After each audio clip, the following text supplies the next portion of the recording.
পাক ভারত সীমান্ত উত্তেজনা প্রসঙ্গ টানা অষ্টম দিনের মতো কাশ্মীর সীমান্তে ভারত পাকিস্তান সেনাদের মাঝে গুলি বিনিময়ের ঘটনা ঘটেছে। দুদেশের গণমাধ্যমে প্রচারিত খবর অনুযায়ী হামলার জন্য একে অন্যকে দুষছে গোয়েন্দা সংস্থা র এবং আইএসআই।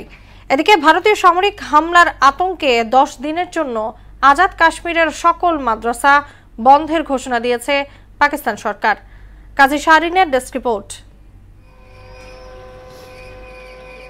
ভারত পাকিস্তান উত্তেজনার পারদ দিন দিন বেড়েই চলেছে। কাশ্মীর সীমান্তে থামছেই না অস্থিরতা। টানা অষ্টম রাতে ভারত পাকিস্তান সেনাদের মাঝে গুলি বিনিময় হয়েছে।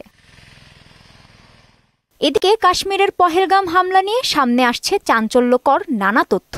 সোশ্যাল মিডিয়া অ্যাপ্লিকেশন টেলিগ্রামে ফাঁস হওয়া এক গোপন নথির উদ্ধৃতি দিয়ে পাকিস্তানের সংবাদ মাধ্যম পাকিস্তান টেলিভিশন বলছে এর পেছনে ভারতীয় গোয়েন্দা সংস্থা র জড়িত।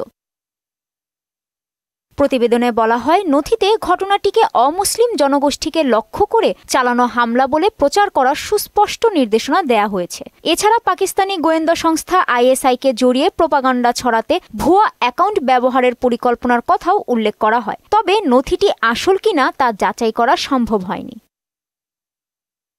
এদিকে এ হামলার সঙ্গে পাকিস্তানের গোয়েন্দা সংস্থা আইএসআই জড়িত বলে পাল্টা দাবি করেছে ভারতীয় সংবাদ মাধ্যম এনডিটিভি। আইএসআই এবং সন্ত্রাসী গোষ্ঠী লস্করি তাইয়েবার মধ্যে একটি অপারেশনাল যোগসূত্র আছে বলে ইঙ্গিত দিয়েছে ভারতীয় তদন্তকারী সংস্থা এনআইএ। তবে সে বিষয়টিও প্রমাণিত নয়।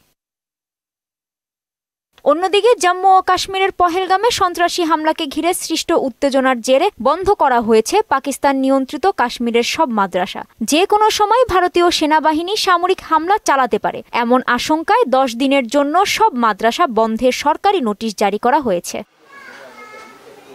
কাজী শাহরিন, মোহনা সংবাদ।